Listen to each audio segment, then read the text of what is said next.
Bill segment, I guess. Pat Duffy, you get a chance here. JJ Watt talk is not a 1 week and done conversation.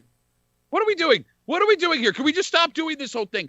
Okay, I get that he's famous and he's on a Subway commercial. We're past this as Bills fans, right? This is not a Bills team from 2011 where, he's famous and he's on TV, so he's going to give us credibility. We don't need it. The Bills are credible. They talk about us on national television all the time. I'm going to put it this way before we go back to Kevin, who's going to gloat about what he said last week. Look, Mario Addison, who Bills fans are calling to release, the defensive end, to sign J.J. Watt, over the last 2 years, has 5.5 more sacks than J.J. Watt does. J.J. Watt has played over 8 games just 2 times in the last 5 years. J.J. Watt is going to be 32 years old, and he's had all the worst injuries a defensive end can have.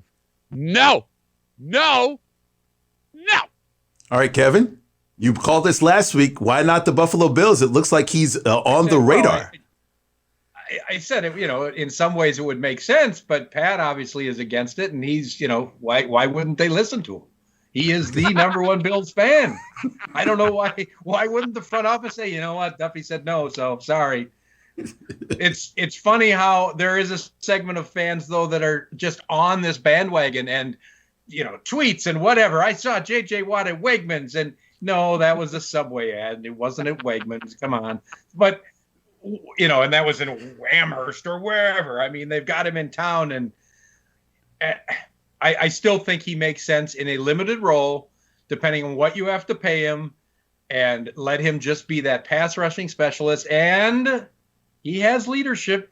Oh, my God, you don't need leadership. You don't need leadership. Okay, first of all, my favorite part about Kevin coming on the show when he comes on is he leads the league in headroom per box, which is fantastic. You look great over there. No, what do you need leadership for? You got to see cigar. You have a team full of leaders. You've cultivated a team full of leaders. This is not a team that needs someone else in the locker room telling them how to get stuff done. I mean, they're a dedicated professional football team. All you're going to do is spend $12 million, if you're lucky, on a guy that's going to be a rotational player that you don't need. Worst case scenario, doesn't see the field. Kevin, you're out of your mind, buddy. You're out of your mind. All right, I got to ask. $12 million regardless, so it might as well be on someone who has credibility and a resume. Okay, for God's sakes.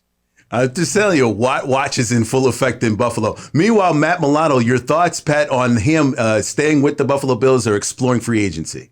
I mean, they said he's going to go into free agency. I think if he gets loose, which he's going to, he's not coming back. Someone's going to overpay Matt Milano. And it breaks my heart because I'm torn on Matt Milano. On one hand, you have that statistic that the Bills were 13-1 this season with Milano in the lineup. He is tailor-made for Sean McDermott, right? He's the Dan Morgan of this Buffalo Bills team, and he does a lot of things well. But going back kind of to the J.J. Watt issue, guy has a hard time seeing the field, right? Like, can you commit that kind of money to a guy that has missed a lot of time, and you have to pay Tremaine Edmonds, who is younger and might play a more valuable role in your defense a year or two from now?